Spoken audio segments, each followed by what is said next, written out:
First thing I wanted to bring up, so I think Cody was being interviewed, and they were discussing his current character in AEW.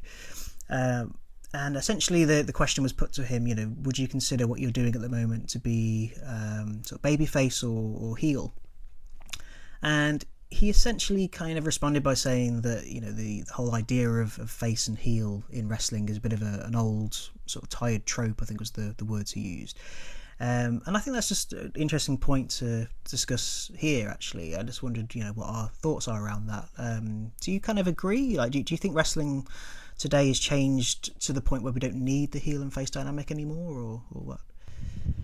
No, I don't think so, Dan. I think pro wrestling at its core needs to be simple. There has to be a baby face and there has to be a heel. I mean, at times the baby faces can display heel mannerisms and vice versa, but at the end of the day, there still has to be someone that the audience is rooting for and is invested in, and that's the only way professional wrestling really works. If you go back to the most successful angles in the history of professional wrestling, there's always a heel and always a baby face. Some of the great builds to pro wrestling feuds in recent times have always had a definitive baby face and a heel.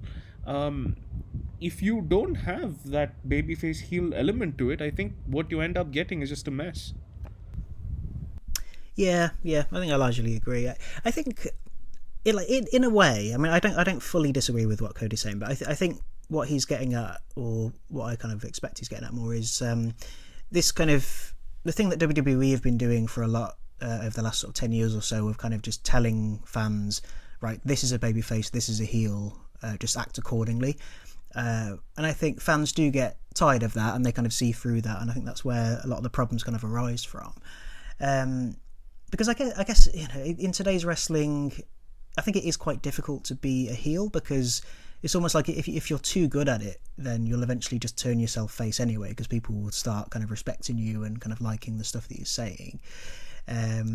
Classic example of that, I think, like Kevin Owens in the, sort of the last sort of few years has been a really good example of that. He's supposed to be, or he's mainly presented as a heel when he first came up to the main roster, but people just recognise that he's pretty good on the mic and has quite an interesting sort of character to him. And you just sit there and think, I don't really want to boo this guy, because I quite like the work he does.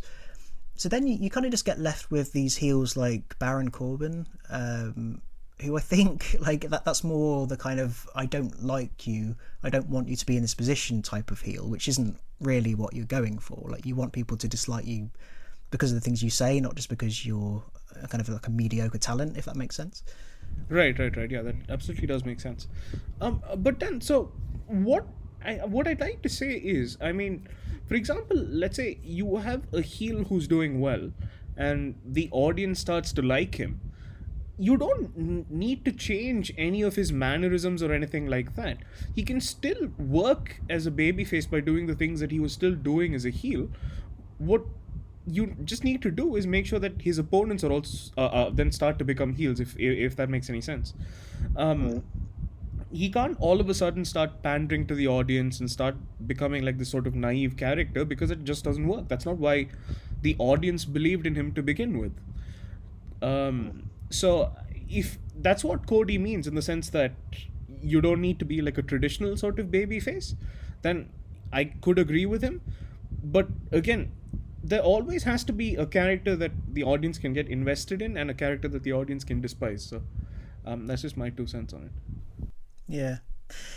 Again, I think that's true.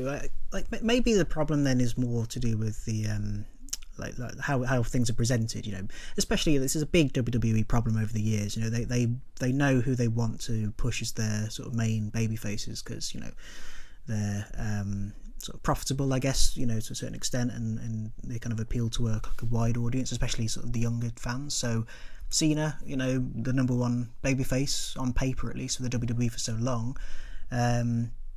And the problem is then you get people like Kevin Owens, who people want to cheer for, who are kind of go up against Cena as the villain in the feud. And then the whole kind of WWE machine, like the commentators, everything is kind of presented as John Cena as the babyface, which goes against, a big sort of vocal part of the audience. That's when you get this really awkward sort of feel to wrestling, where the heel is being cheered and the face is being booed and stuff. So,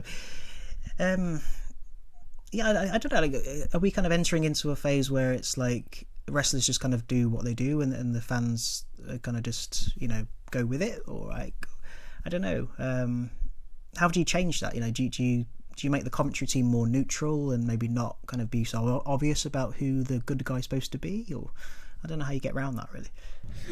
So then I think you need to be flexible to begin with. If the audience is warming up to somebody, you can't just do give them the stop start treatment. Like, you sort of have to go all the way with that guy, and you have to make sure that you don't strip away the elements of the character that made him appealing to begin with. If you do and you change up his presentation completely, then the audience is going to turn on him.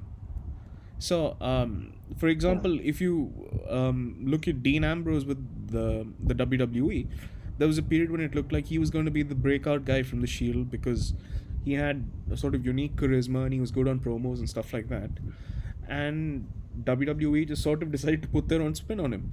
And what Dean Ambrose ended up being was this sort of pathetic, goofy character. And then nobody liked him when he became champion, and then his title run just failed. I mean, some of this you could also put down to Dean Ambrose's work ethic and whatever. But the point being, I mean, if you keep the character consistent and make it something that the fans can believe in, they will. Yeah. I think also, the temptation is to blame like the creative team, which and I think that they do bear a lot of the brunt of this problem. But I do think there are some guys, and I think Ambrose kind of fits into this as well. But again, I'm using Kevin Owens again as an example. But he's supposed to be a heel, and he's told by his employers, you're a heel at the moment. And this is what we kind of want you to do and say. And then the fans decide, oh no, we like what he's doing and saying, so we're going to start cheering for him. Like, is it the wrestler's responsibility to kind of try and fight against that? Because when I look at guys like Kevin Owens and other people like him, there doesn't seem to be any kind of effort to really try and be a heel. They just kind of keep doing what they're doing and kind of like the fact that they're being cheered for it. Whereas, because I think, a perfect example of somebody who did it right recently was Daniel Bryan. Because if you think, 2013 Daniel Bryan, the most popular babyface in the whole industry. Fast forward to kind of a couple of years ago, the whole sort of Planet Champion heel Daniel Bryan, and he was getting legitimate boos from what he was saying, and that's because I think he kind of figured out what's going to make me unpopular, what are the kind of things that I have to say to get people to boo me, So I think it's down to the wrestler as well to kind of put that effort in, maybe. But then, in the WWE system specifically, it doesn't look like the wrestlers have that much creative input, no? I mean, they're basically just handed a script and told to recite a bunch of lines, and most of them are bad at doing that because they're not actors, they're professional wrestlers, and their craft is improv and reacting to a live audience. So, I'm not sure they actually have, the ability to sort of do what we're talking about. I mean, some people like Daniel Bryan, who probably do have leeway with their own creative and stuff like that, can do anything they want, as you very rightly said. But I don't think the vast majority of wrestlers just have that option. Yeah, no, that's true. That's true. And I think, there's different sort of levels to, sort of how much influence you have in the company. So, Daniel Bryan compared to Kevin Owens probably has a lot more of that kind of creative input into his character.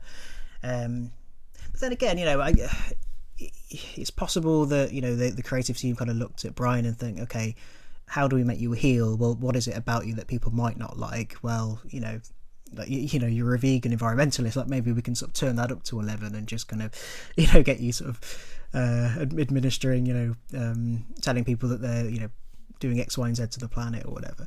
But then, it's still something about the way he delivers the lines that gets it over, like wrestlers who are sort of confined to these boxes that the creative team put them in. If they had something about them that genuinely caught the audience's imagination, then maybe the creative team will start looking at them as someone who maybe deserves a bit more creative control over their character. Some people might be using it as a bit of an excuse, go, oh, well, I can't do what I want to do because the creative team's saying I need to do this. And it's like, well, is it really there in you anyway? Yeah, I think that's a good point, and I mean, some people might just not be capable of expressing their creativity. But at the same point, I mean, are these guys sort of trained to memorize lines and deliver them? That's sort of what an actor does. No, I mean, I think you could sort of get into a situation where a lot of these guys are just worried about not forgetting their lines, and they can't actually express whatever the promo is meant to convey to the audience. Yeah. Or sort of saying something that they're not supposed to say as well, giving them the long list of banned words they're supposed to avoid as well. Totally. And as you said, I mean, there's also probably like an issue with just motivation.